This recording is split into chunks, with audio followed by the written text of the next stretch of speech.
terima kasih kepada anda semua yang sudah menonton Bagus Batan episod sebelumnya. Di episod sebelumnya, Keisha mengandung selama 12 bulan, sementara Bang Mus langsung bisa bicara ketika ia dilahirkan.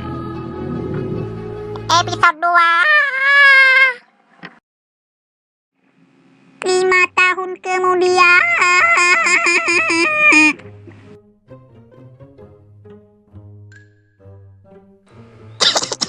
Merek HP Xiaomi, pulsa dalam serba dengar.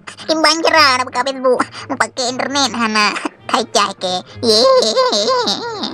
Beh bek miok-yok uleh hanjik kukoh o.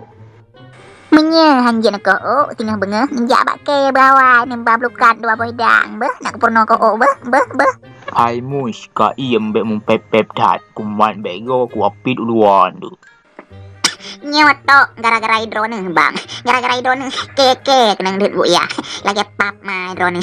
Iku pikir ke nampak peng-peng aku bayar. Nak lan bang Jack iki deh ban sereng bak ke ko. Lagak tu lawa ko. Ke thang tengah ba ko bang Jack. Bang Jack memang is the best bak ko. Iku pikir ke bang Jack. Bang Jack lepat gemerno thang Himalaya gemerno ko bang Jack. Iku ke nyaku ko bang Jack ate orang raya ko Pasha lo ko Ronaldo lo. Muka ya ke kalau lagi sanggup pure mikeng iku ke. Nyo baru mangat tangkorak kalau tak ko. Nyo payah kat selfie tiga. Kayak wo deh leh karu tat kah. Hai ada wa go hormat orang cik sigaga. Bek lagian kah na sopan sagang orang cik. Idrowan bek ni ya purna wage ya. Ipe HP Xiaomi ada tangkorak kumah ke.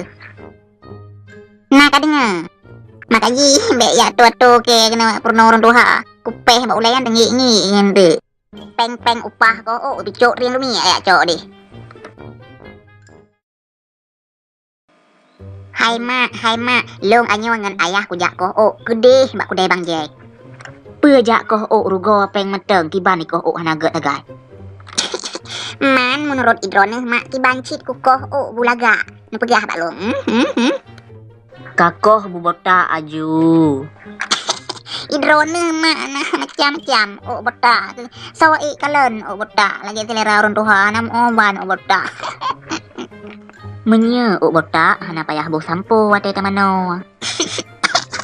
Hai mak, idrone pernah nak dupa.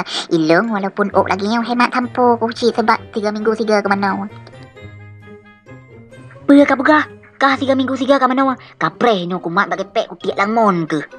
Aduh ampun, aku takut.